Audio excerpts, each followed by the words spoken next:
¿Me escuchás, Raúl? A ver, que no te escucho bien. No sé si un segundo. A ver. Muy bien, ahora sí. El doctor Aragón ya está. Sí. ¿Qué tal? Bienvenido, Raúl. ¿Cómo estás? ¿Cómo están ustedes? Con frío, mucho frío en Argentina en este momento, pero aparte de eso, bien. Bueno, Ustedes acá ahí con mucho calor. con mucho calor, sí, sí, sí. Por eso. Y está Marcelo también de visita acá, Marcelo Montes, que ahí te viene a saludar. ¿Qué tal, Raúl? Hola Marcelo, ¿cómo estás? ¿Cómo va?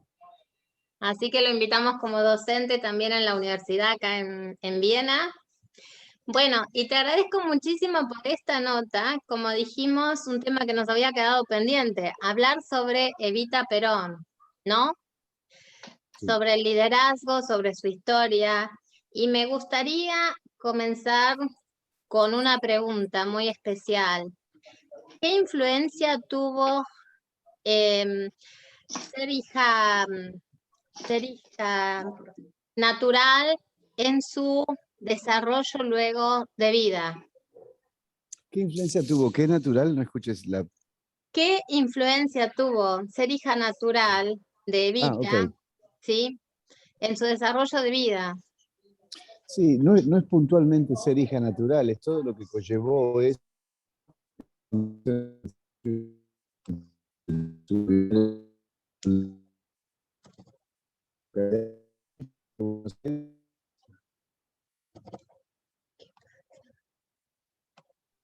A ver, ¿por qué se me...?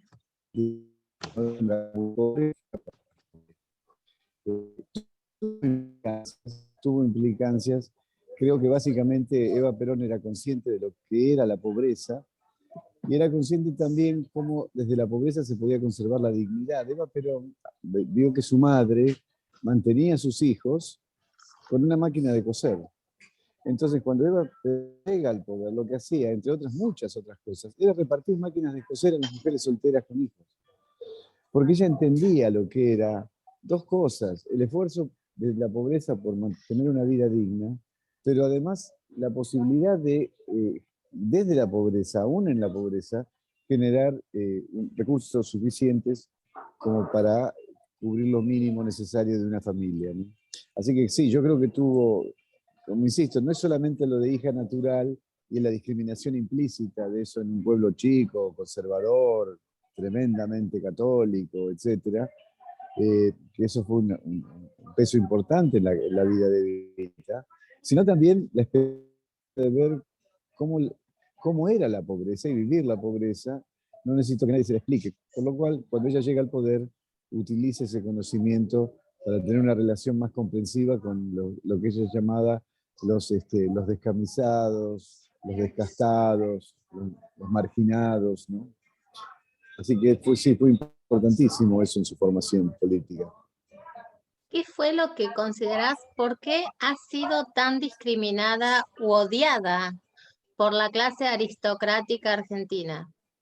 Cuando vemos que en Europa ha sido totalmente lo contrario. Hoy hablas en la aristocracia europea de Evita Perón y es como un significado, un símbolo de una mujer aristocrática, fina, culta. Sí, Eva Perón era fina y culta, a pesar de su origen tan humilde y de una formación académica prácticamente nula. Ahora, ¿por qué fue tan discriminada? Tu primera pregunta, ¿por qué fue tan discriminada en la Argentina? Bueno, porque tocó no solamente Conciencia.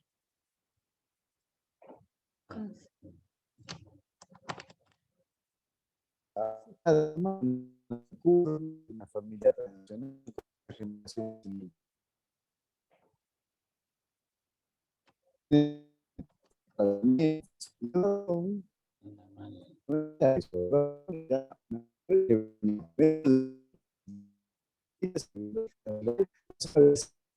muy apreciado por ese sector. Por otro lado, Eva Perón también se ocupó de hacerles unas cuantas, ¿no? Yo recuerdo, hay una escena muy conocida, o un acontecimiento muy conocido.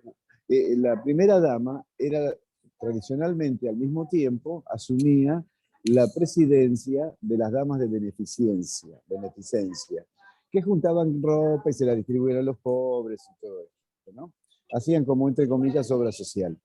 Básicamente era simplemente una especie de equilibrio moral que ellos ponían, pero no era eficiente en términos de resolver. Eva Perón le correspondía, por ser primera dama, ser la presidenta de la Sociedad de Beneficencia. Entonces, las damas que conformaban el consejo de la Sociedad de Beneficencia se reúnen, le piden una audiencia, ella las hace esperar varias horas, las hace esperar para que sientan el poder, y cuando se reúne con ella, se empiezan a presentar ellas, y dice, ¿cuántos apellidos ilustres? Todos vienen del agro, ¿no? de los grandes latifundios de las familias argentinas, poderosas, que son apellidos con mucho olor a bosta. Y entonces las señoras se la tragan a ese insulto de Eva y le dicen, bueno, miren, le venimos a decir que si bien usted es la primera dama, tradicionalmente la presidenta de la Sociedad de Beneficencia es una mujer madura, mayor, y usted es muy joven. Entonces Eva le dice, no, paren, no hay ningún problema. En ese caso la presidenta de la Asociación de Beneficencia va a ser mi madre. Sea peor todavía, se las hizo. Y agregó, pero además los pobres ya no necesitan a la Sociedad de Beneficencia porque tienen el peronismo. Se las cobró, Eva se las cobró, era muy, muy dura Eva, no era una persona fácil, sobre todo cuando se enojaba o cuando sentía esta discriminación de clase. Y al contrario, con los pobres, con los desheredados del país, ella era muy, muy, muy considerada, muy amable. Trabajaba hasta medianoche, 1 de la mañana, famosa. Hay fotos famosas de ella saliendo del Ministerio de Desarrollo Social a la 1 de la mañana. No paraba de trabajar para los pobres. Y esto generó un profundísimo rechazo en la clase alta argentina. Ahora, ¿por qué no en Europa? Bueno, el viaje que ella hace por Europa, básicamente a España e Italia, es un viaje muy exitoso en términos diplomáticos, es muy bien recibida por la realeza, pero además porque Argentina había donado, sobre el final de la Segunda Guerra Mundial, un poco después, había donado una cantidad muy, muy importante de trigo a España, que dicen, hasta cierto punto, salvó a España de una hambruna importante. Y eso quedó registrado como un gesto de grandeza, como un gesto de generosidad, y a la vez Eva era muy, muy seductora, era una mujer de un carisma muy fuerte. Mi padre trabajó con Eva. Yo la conocí cuando tenía 4 años. Yo la conocí. ¿Y Por qué supuesto, mi te recuerdo de contaba ella es tu muy papá fugaz. de ella? Y era absolutamente implacable a la hora de trabajar.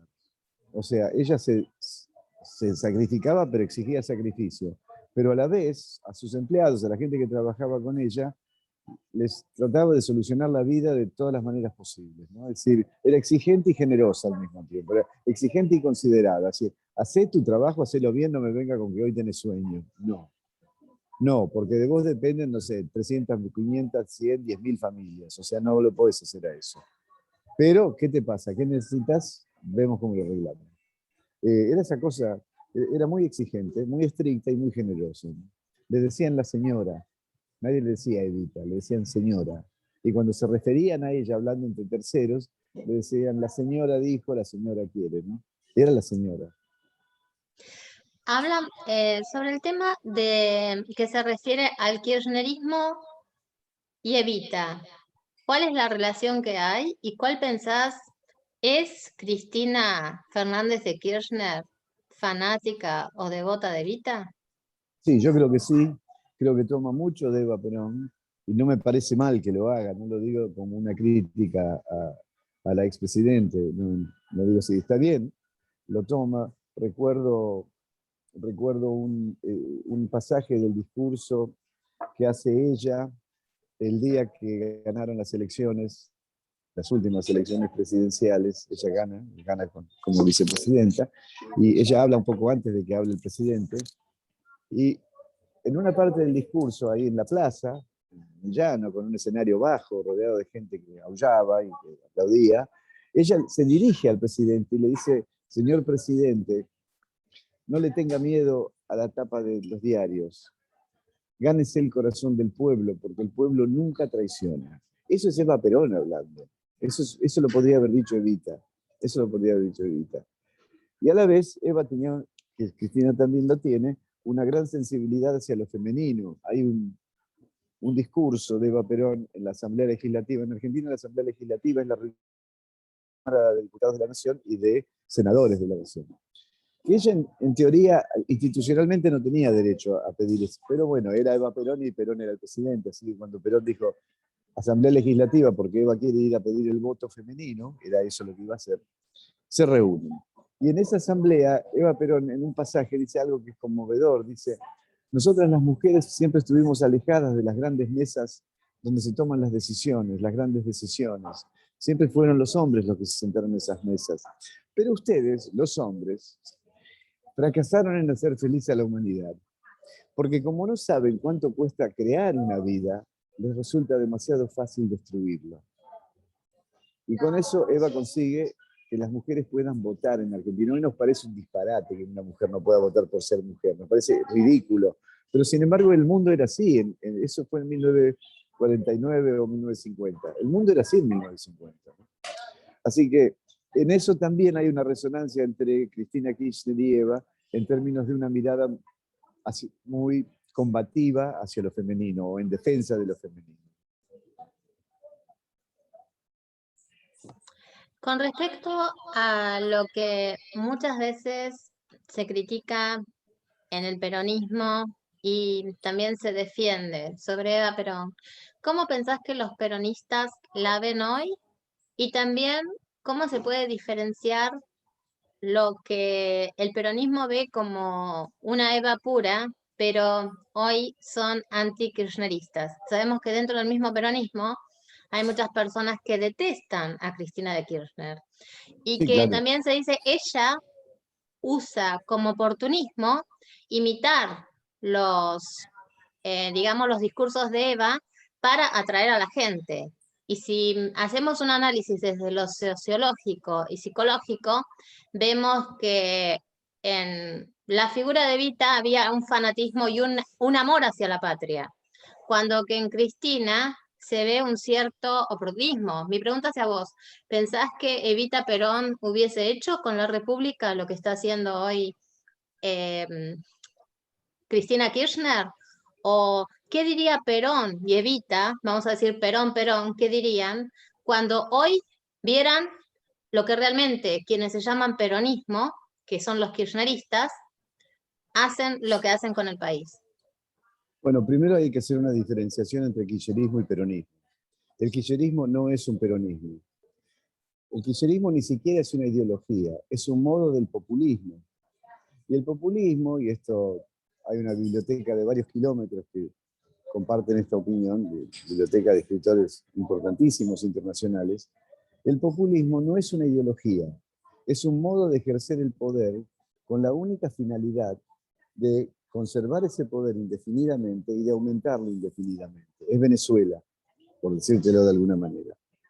En otros países de América Latina también se han intentado populismos y de alguna forma el establishment logró ponerle más frenos de lo que se logró ponerle en Venezuela. En Argentina se le pone frenos, no con mucho éxito, pero el kirchnerismo primero no es un peronismo. Segundo, ha habido dentro del peronismo una migración hacia el kirchnerismo de peronistas históricos simplemente por razones de especulación de poder personal. A eso se les llama traidores dentro del peronismo. ¿De cuál peronismo? Del peronismo histórico. De ese peronismo que ya no existe como dirigencia, pero que existe en el imaginario colectivo. No hay peronismo, lo que hay es pueblo peronista. Lo que hay es pueblo peronista, que no encuentra fuera del kirchnerismo otra expresión ni siquiera parecida. Por eso la votan, pero también la votan porque hay sectores muy importantes porcentualmente hablando, de la población, que durante la gestión del kirchnerismo, los 12 años de gobierno del kirchnerismo, fueron fuertemente beneficiados. Me refiero a los de menores recursos, pero beneficiados de una manera perversa. Eva Perón no repartía planes sociales, repartía máquinas de coser, repartía herramientas, que es distinto porque le conserva la dignidad del trabajo y de la subsistencia como consecuencia del trabajo de las manos propias, no eran dádivas. En cambio, el kirchnerismo lo único que repartió fue planes sociales y se le fue de las manos. Por eso hay hoy, dentro del peronismo, un sector del peronismo, yo diría, vendido al kirchnerismo, que conserva cuotas de poder, pero cuando le preguntás de Eva Perón,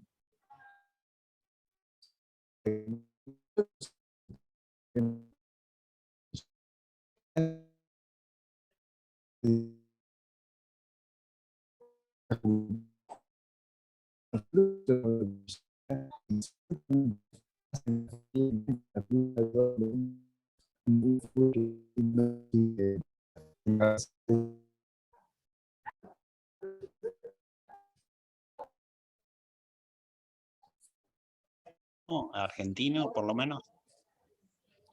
No, yo no creo que, a ver, si hablamos de peronismo, es inconcebible un acuerdo, porque el peronismo verdaderamente es un tercer factor, realmente es una tercera vía, porque ¿cómo es Occidente? Vos tenés un modo de organización social democrático que tiende a la distribución de la riqueza y un modo de producción de riqueza capitalista que tiende a la acumulación de riqueza. Eso genera una tensión.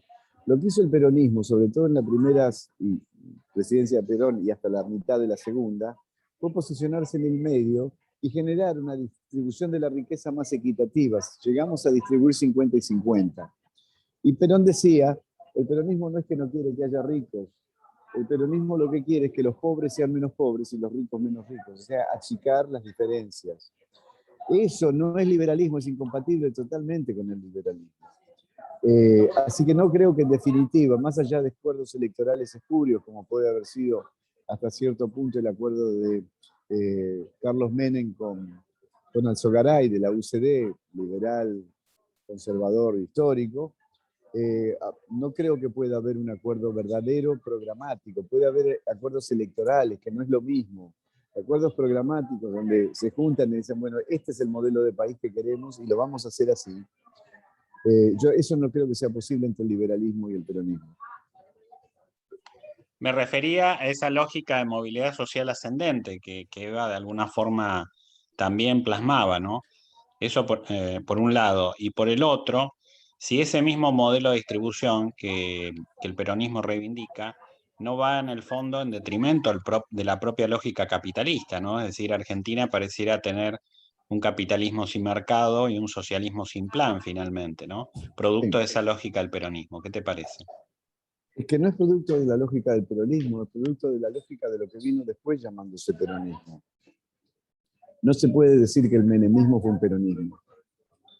Es imposible decir eso. Cerró fábricas, cerró líneas de trenes. Es exactamente lo contrario de lo que hizo Perón. Cuando Perón asume el poder en la Argentina, importábamos hasta los alfileres.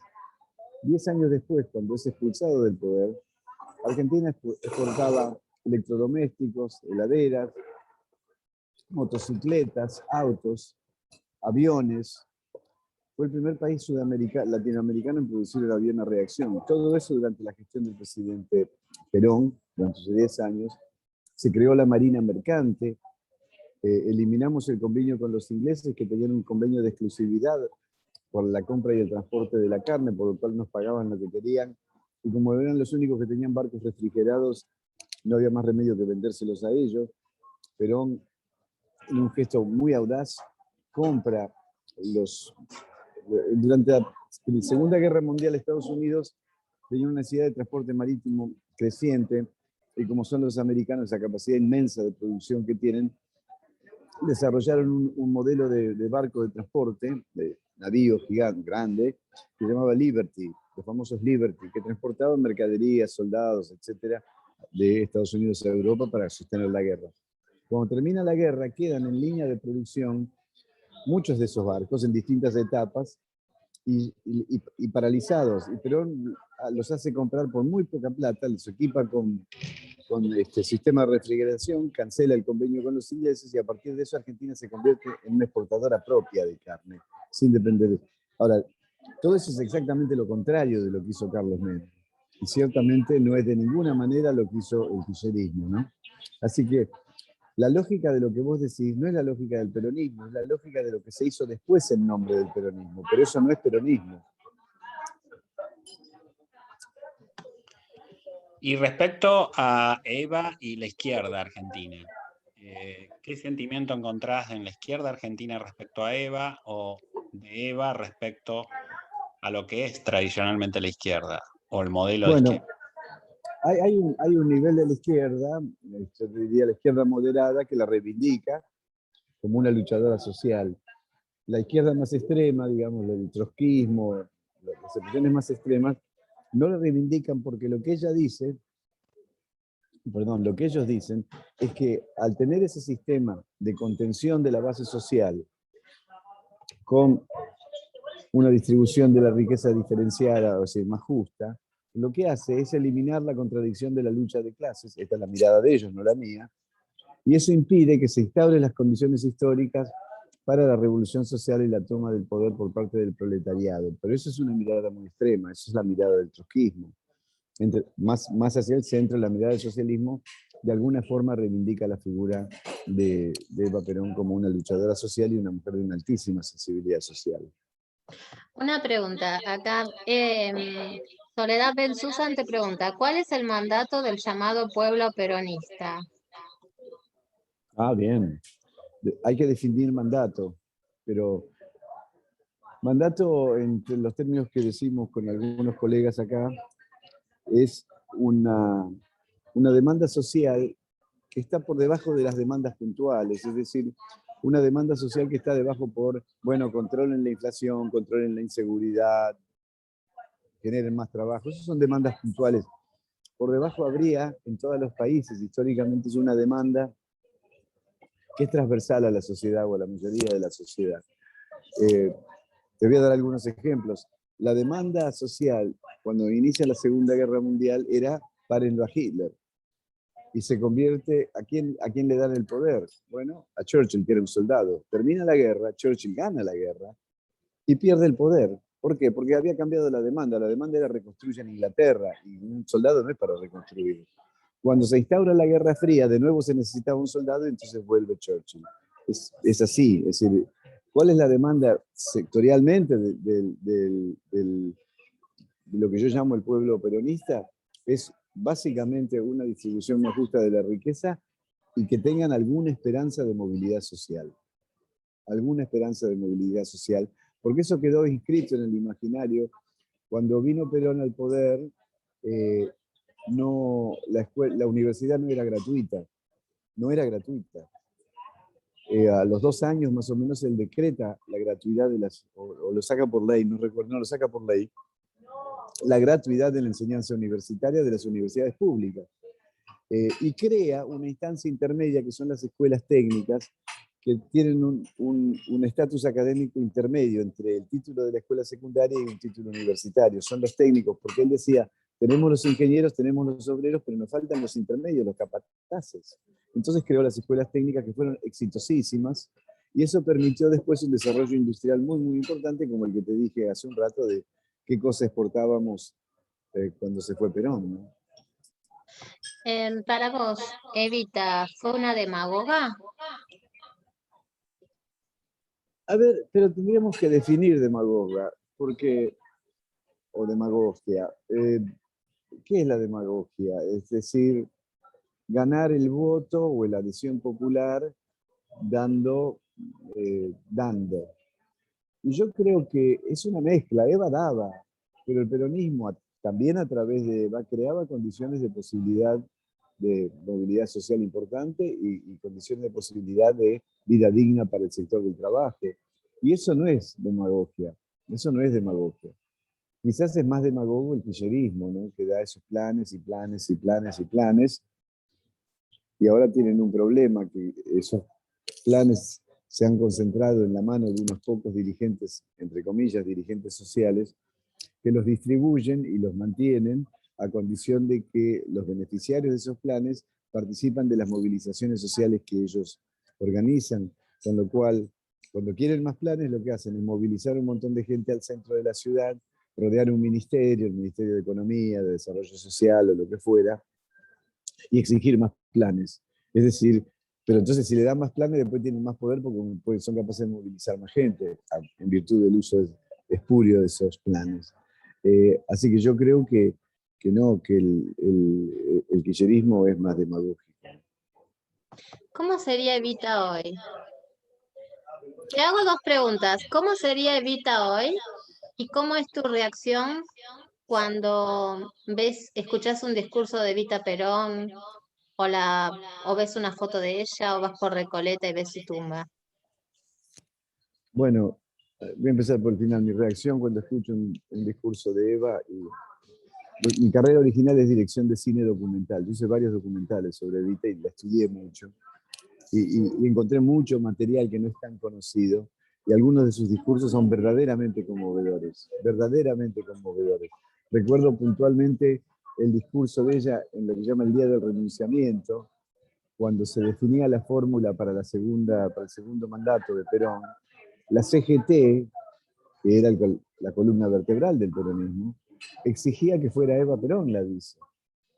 Y entonces hay un acto en Plaza de Mayo que ocupa toda la avenida. Perdón, en Plaza de Mayo no, es en la 9 de Julio, que es la avenida principal de Argentina. Había por lo menos 1 millón de personas ahí. Y la multitud empieza a gritarle, Evita, Evita, diciendo, de alguna manera, queremos que sea, aceptá la vicepresidencia, pedí la vicepresidencia. Y Eva les dice, es interesante porque es uno de los pocos casos históricos donde hay un diálogo entre un líder y la multitud, ¿no? Y Eva Perón le dice, muchachos, no me digan eso. Y ellos siguen. Y entonces ella les contesta, no me pidan lo que no puedo darles. Y se da vuelta y se abraza a Perón, esto está filmado, y se apoya en el hombro de Perón y llora. Y al lado de ella estaba Perón, Evita, y al lado de Evita estaba Espejo, que era el dirigente, el secretario general de la CGT, agarra el micrófono y le dice, señora, no nos vamos a ir de acá hasta que usted no nos dé una respuesta. Todo esto frente a 1 millón de personas. Es dramática esa situación, es muy conmovedora. Así que, en lo personal, a mí me resulta una excepción en la historia argentina. Hemos tenido otras mujeres excepcionales en Argentina, poco conocidas, injustamente poco conocidas, pero hemos tenido otras mujeres muy excepcionales en Argentina. Pero Eva es una excepción, yo creo, en el mundo, ¿no? Realmente es una figura mundial y a mí eso me conmueve. No recuerdo cuál era la primera parte de la pregunta. Sí. Una pregunta entre la diferencia entre peronismo y fascismo. Bueno, digamos, el fascismo caminó de una manera violenta hacia la consolidación del poder absoluto de parte del Duce, pero también podríamos considerar el hitlerismo como un fascismo, el nazismo como un fascismo. Era la concentración absoluta y querían transformar la sociedad a martillazos. Perón siempre buscó los consensos, no siempre los consiguió.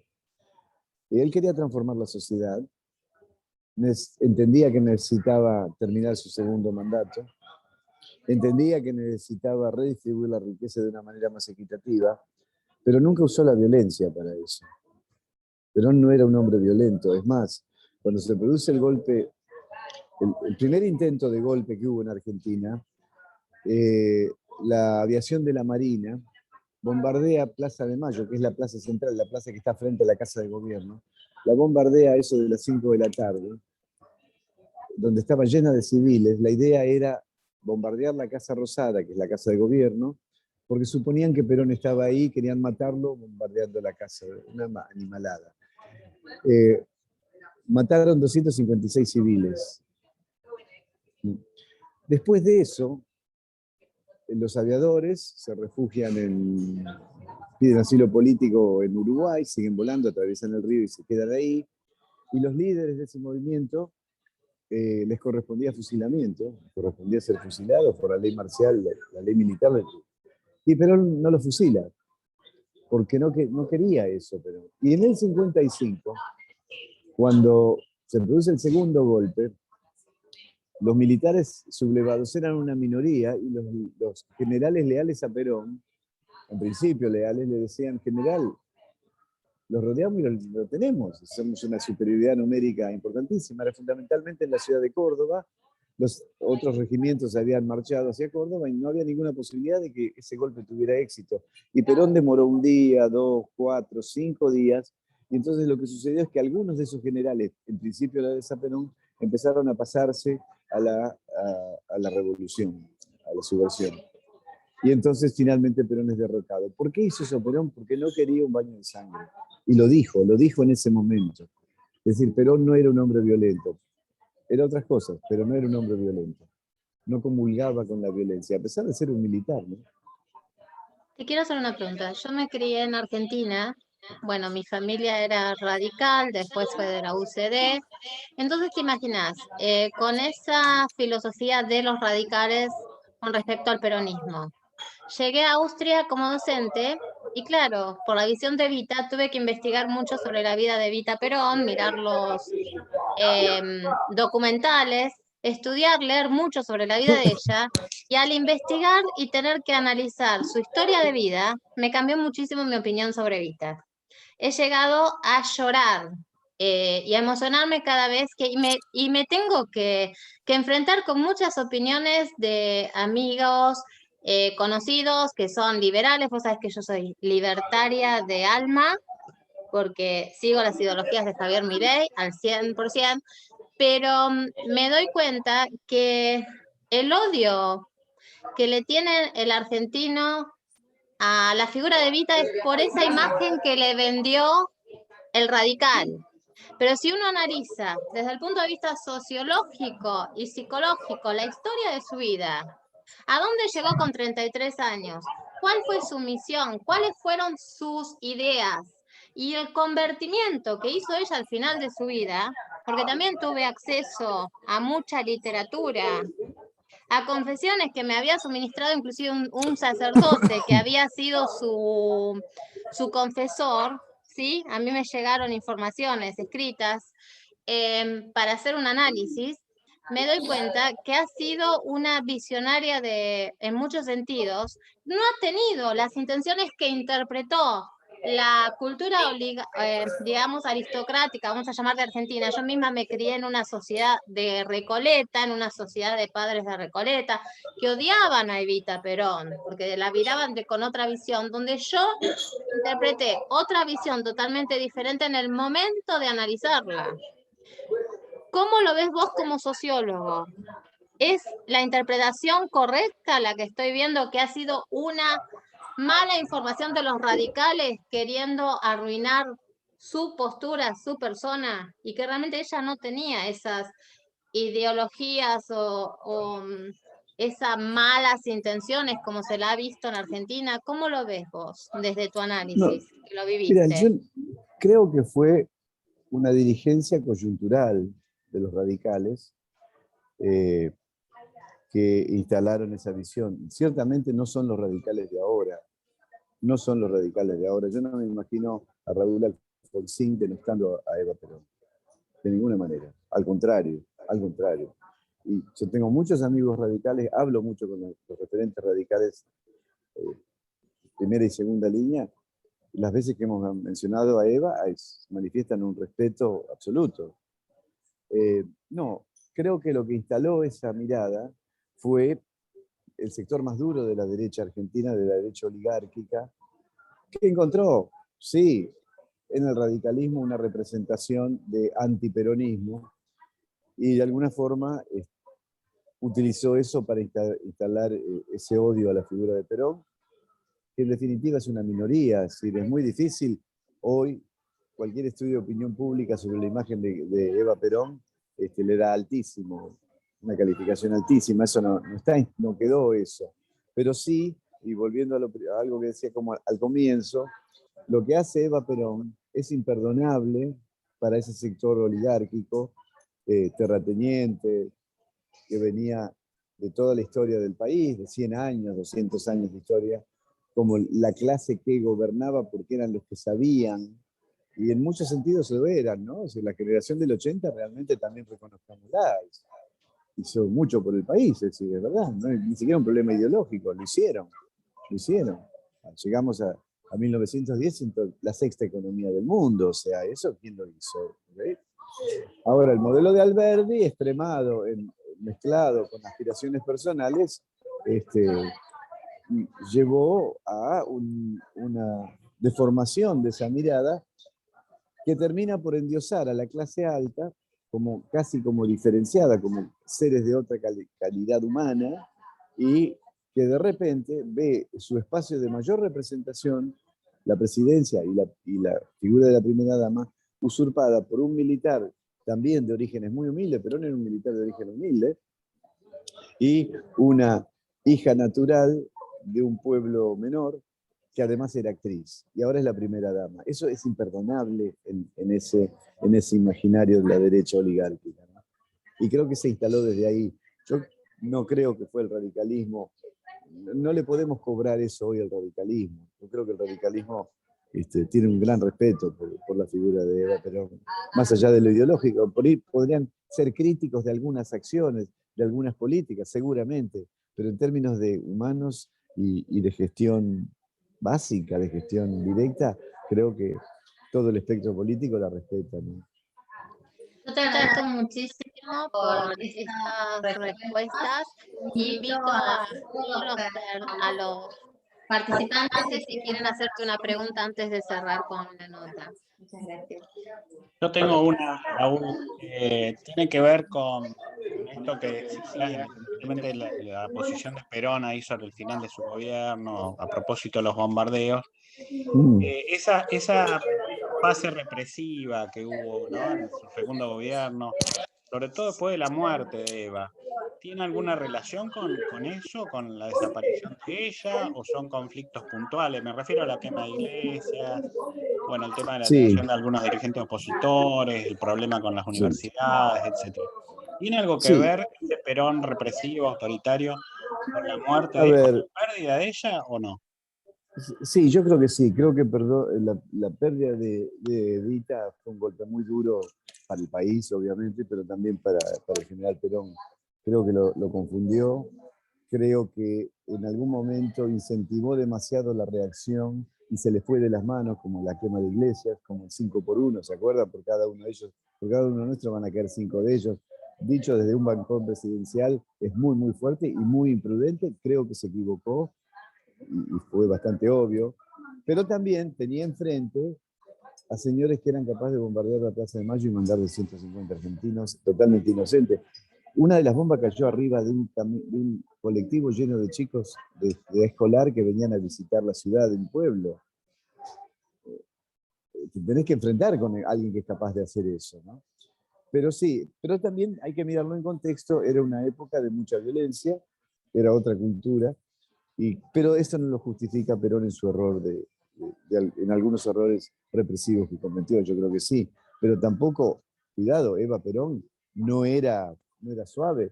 Ustedes seguramente conocen el episodio cuando Eva Perón le compra a un príncipe noruego 1000 ametralladoras y 5000 pistolas 45 milímetros y se las da a la CGT.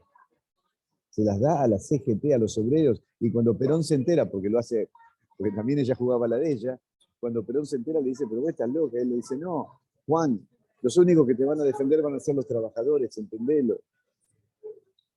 Y el ejército presiona, las Fuerzas Armadas lo presionan a Perón para que Perón obligue a la CGT a entregar esas armas a las Fuerzas Armadas, y finalmente es lo que sucede. Pero Eva Perón estaba dispuesta a armar al pueblo para defender el proyecto peronista. ¿Y defenderlo con violencia? Sí, defenderlo con violencia. 1000 ametralladoras, 5000 pistolas 45 milímetros. ¿Por qué crees que el peronismo tiene esa cultura también bastante matrimonialista? ¿Es a partir del fenómeno Perón-Perón? Muchos dirigentes políticos han hecho carrera política en el peronismo a través de matrimonios, ¿no? El hombre y la mujer, gobernadores y gobernadoras, vices, intendentas. ¿Hay algo de eso? Hay que diferenciar bien. Primero, el documento fundacional del peronismo, que ahora se llama la Comunidad Organizada, pero que en realidad fue el discurso que Perón hace al cierre del único Congreso de Filosofía Internacional que se hizo en Argentina en 1949. Él da un discurso donde explica sistemáticamente el peronismo. Y él dice que el peronismo es un cristianismo, o sea que ahí ya se define claramente a favor del matrimonio y de la familia. Y después el sistema de los valores implícitos o explícitos también en ese texto son claramente valores católicos. Perón era un hombre profundamente creyente, y eso hace que la institución matrimonial sea cardinal. Eso es un aspecto. El otro aspecto son los matrimonios del poder y los matrimonios más recientes del poder, donde hay mujeres que llegaron al poder como sustitutos de su marido que no podían por alguna razón continuar, o ocupando lugares menores del poder, de alguna forma sostenidas por su marido. Eso es muy malo para el movimiento feminista, para lo que ahora estamos tratando de hacer, que es instalar no solamente la igualdad de derechos respecto de la mujer, sino también la igualdad de valoración de la mujer. Es decir, valorar si alguien puede gobernarnos o no, no por el género, sino por su capacidad. Y creo que se está logrando. Hubo un momento en América del Sur donde el 70% del territorio y de la población estaba gobernado por mujeres. Bachelet, Dilma Rousseff y Cristina Kirchner. En un momento gobernaban el 70% del continente y eran mujeres. Creo que estamos avanzando en buena hora, enhorabuena. Creo que el equilibrio de poder también pasa por la mirada de género, la combinación de las dos miradas. No es que hay que ser, no, sino la combinación. Y creo que Eva Perón tenía razón cuando, dirigiéndose a la Asamblea Legislativa, les dijo: a ustedes les resulta demasiado fácil destruir una vida, a ustedes los hombres, porque no saben cuánto cuesta crearla. Esa es la mirada que falta, ¿no? Y todavía falta.